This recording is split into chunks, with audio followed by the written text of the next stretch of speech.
안녕하세요. 오늘은 2월 12일 목요일입니다. 기적보다 앞선 믿음.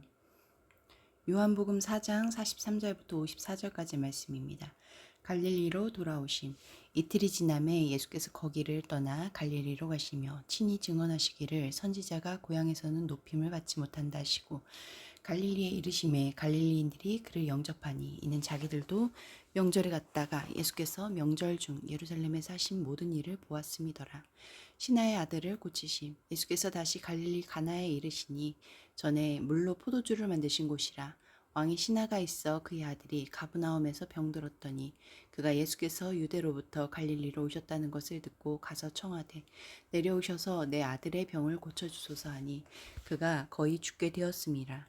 예수께서 이르시되 너희는 표적과 기사를 보지 못하면 도무지 믿지 아니하리라.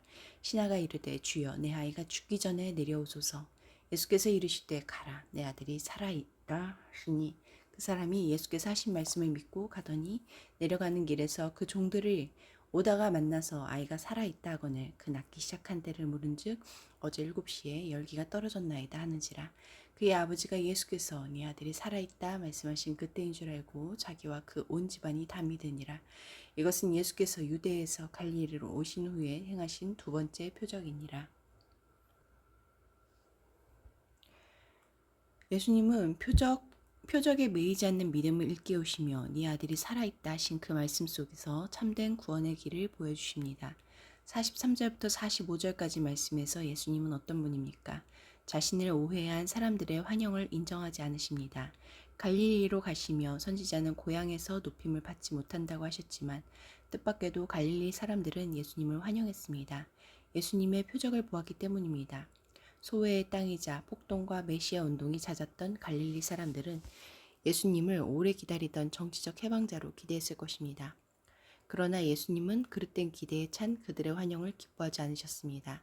자기 욕망을 채우기 위해 예수님을 찾거나 표적을 구하는 것은 예수님을 높이는 일이 아닙니다. 예수님께 자신의 욕망을 투영하지 않고 참된 예수님을 배우고 믿어 그분께 복종하며 사는 것, 그것이야말로 진정 예수님을 높이는 길입니다. 46절부터 50절까지 말씀에서 예수님은 어떤 분입니까? 표적과 기시를 보이시는 대신 네 아들이 살아있다는 말씀만 주십니다. 표적이나 기사를 보고 믿기보다 말씀을 듣고 믿기를 원하신 것입니다. 이적을 쫓아다니지 않고 세상을 창조하신 말씀, 죽은 자를 살리는 말씀의 능력을 믿기를 바라신 것입니다. 왕의 신하는 말씀을 듣고 믿어 말씀의 능력을 체험했습니다. 말씀은 없고 신비와 기적만 추구하는 신앙은 위험하고 아무런 말씀의 능력을 체험하지 못하는 신앙은 위태롭습니다.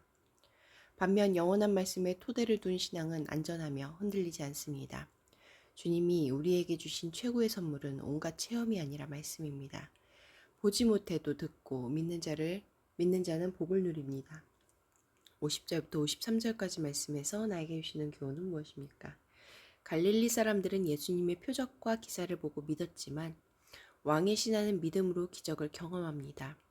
아들이 살아있다는 말씀을 믿고 그 믿음대로 살아있는 아들을 만나러 발걸음을 돌린 그 시각에 아들이 낳는 기적이 일어났습니다. 말씀이 일으킨 새 창조를 통해 온 가족이 예수님을 믿는 기적이 일어났습니다. 기적이 있어야 말씀을 믿겠다는 것은 순서가 잘못된 것입니다. 말씀 앞에서 머물고 그 말씀을 따라 한 걸음 내딛는 믿음이 세상의 허탄한 말들에 둘러싸인 우리 하루를 기적으로 살아 움직이게 할 것입니다.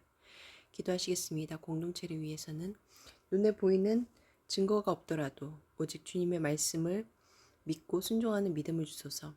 열방을 위해서는 최근 파키스탄 인권위원회는 소수 종교에 대한 위협과 차별이 사회에 만연하다고 지적했다. 파키스탄 사회의 소수 종교인에 대한 존중과 관용의 분위기가 형성되도록 함께 기도하시겠습니다.